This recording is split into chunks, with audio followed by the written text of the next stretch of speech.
Benjamin Algo, docteur en sciences de la motricité. Aujourd'hui, on va parler un petit peu d'un sujet d'entraînement pour la musculation qu'on appelle la théorie des retours diminutifs sur base de cet article ici qui est intéressant et je vous le mettrai en lien aussi par la suite. Donc, à quoi consiste cette théorie des retours diminutifs? En gros, elle stipule que plus on, vous savez, un départ de l'économie, d'accord, et donc plus on augmente un facteur de production, ici, donc on peut voir que plus on va augmenter un facteur de production et moins celui-ci devient efficace, d'accord. Donc, c'est intéressant de bien comprendre ça.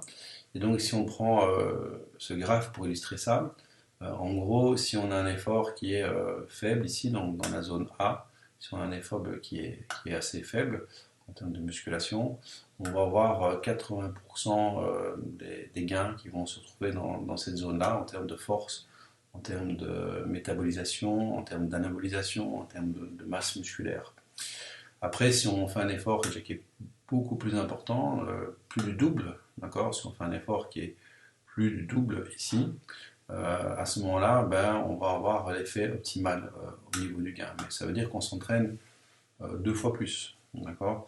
Donc pour être dans la zone A ici, à faible, un entraînement faible, ça veut dire que c'est 3 entraînements par semaine, à peu près, d'une demi-heure, voire maximum 40 minutes. Donc voilà, c'est 3 fois, on va dire, 30-40 minutes par semaine. On a déjà en effet un gain de 80% en termes de masse musculaire, de force, etc. Après, il faut doubler son effort. Donc, soit vous allez, à la place d'une demi-heure, vous allez 1 heure et demie, 3 fois par semaine. Soit vous allez 6 fois par semaine, 40 minutes, pour gagner les 20 derniers pourcents qui restent ici. Donc, c'est beaucoup plus time consuming, entre guillemets, juste pour avoir ces 20%. Et alors, le problème aussi, c'est que par rapport à ça, si on continue plus loin dans la zone ici, donc la zone B ici, si on continue plus loin et qu'on s'entraîne encore plus, là par contre on va être dans le surentraînement, et donc dans le surentraînement on va avoir une diminution des gains, fatigue, risque de blessure, etc. Donc ça c'est vraiment pas la bonne idée, il ne faut jamais être dans cette zone C. Aussi de nouveau au niveau système immunitaire par exemple, c'est vraiment pas terrible, ça va réduire le système immunitaire.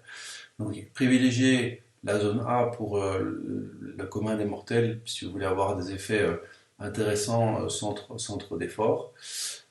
Si vous voulez faire un régime et que vous voulez perdre du gras, il faut vraiment maximiser la prise de masse musculaire pour booster le métabolisme.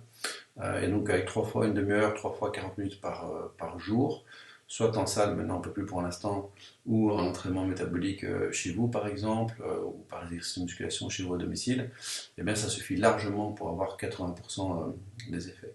Donc ça c'est quand même une bonne nouvelle, puisque voilà, parfois on a ce qui nous donne pas trop envie de travailler, c'est justement on se dit oh, voilà, je dois passer 2 heures par jour en salle de fitness pour m'améliorer. C'est de nouveau une fausse croyance, puisque voilà, on peut vraiment avoir des très bons gains avec pas tellement de fréquence et de temps d'entraînement. Par contre, il faut être constant, d'accord? Ça c'est vraiment important.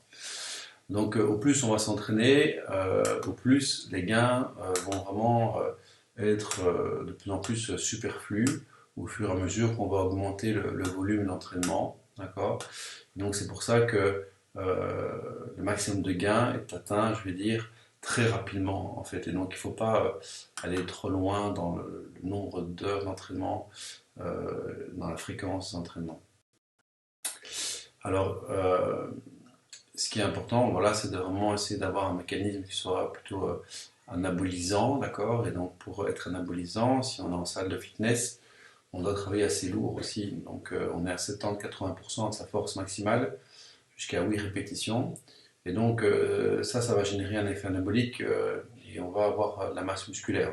Et on va privilégier l'exercice polyarticulaire, faire le moins possible de spécifique, et donc le moins possible de machines biceps ou triceps ou épaules, parce que 80% de votre entraînement, si on prend le Pareto dans l'autre sens, 80% de votre entraînement doit être polyarticulaire et 20% seulement spécifique, si vous voulez vraiment travailler une zone particulière au niveau de votre morphologie.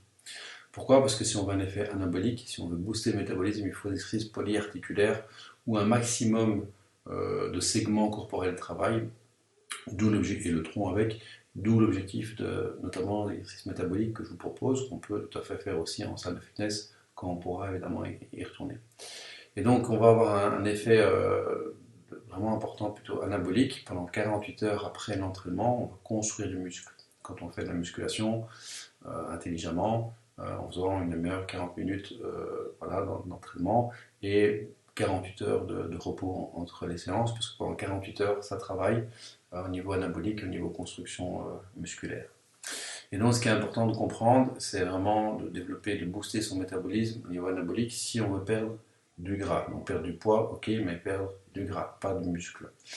Et donc, c'est vraiment important de bien faire ça. Et donc, voilà, comme j'expliquais ici, on peut avoir des exercices qui sont polyarticulaires, d'accord. Ici, on voit des exemples qui illustrent un petit peu l'intérêt de ce travail polyarticulaire. Ici, donc, on peut aussi aller jusqu'à l'échec musculaire, on a déjà discuté de ça, donc, le principe de la série unique, on n'est pas uniquement cette méthode-là, mais pour commencer, c'est bien. Après, seul sur élastique, c'est faisable, en salle de fitness, il faut être à deux. Il faut avoir une technique d'exécution qui soit correcte, donc toujours privilégier la qualité du mouvement. Quand vous n'avez plus de bonne qualité de mouvement, vous avez trop de compensation, vous avez un risque de blessure, et donc ça c'est moins efficace. Éviter d'être trop intense, par exemple les supersets, etc. Bon, ben, vont créer un épuisement, c'est pas spécialement tellement bénéfique, sauf si vous voulez être dans la zone B et avoir 100% de gain, mais si vous voulez rester dans la zone A et avoir déjà 80% de gain, ça suffit largement, et ne pas faire d'exercices d'isolation, donc faire des exercices qui soient beaucoup plus complets et globaux. Et donc c'est important de comprendre que ce principe Pareto, c'est pour éviter la surcharge, le surentraînement, pour avoir un maximum de gains en musculation avec un minimum d'entraînement. Et donc c'est aussi pour mieux construire vos entraînements et de manière à vraiment potentialiser votre temps déjà et votre métabolisme. Et ça vous permet aussi de faire d'autres activités, hein, principe fit, si vous voulez faire un peu de cardio sur le côté ou quoi, ou une autre activité sport collectif, pour l'instant on ne peut pas trop, mais quand on pourra de nouveau d'autres sports. Et donc c'est intéressant, si on veut, entre guillemets, faire de la musculation, de se rendre compte qu'il ne faut pas passer 3 fois 2 heures par semaine tout simplement en salle de fitness. Voilà, à bientôt.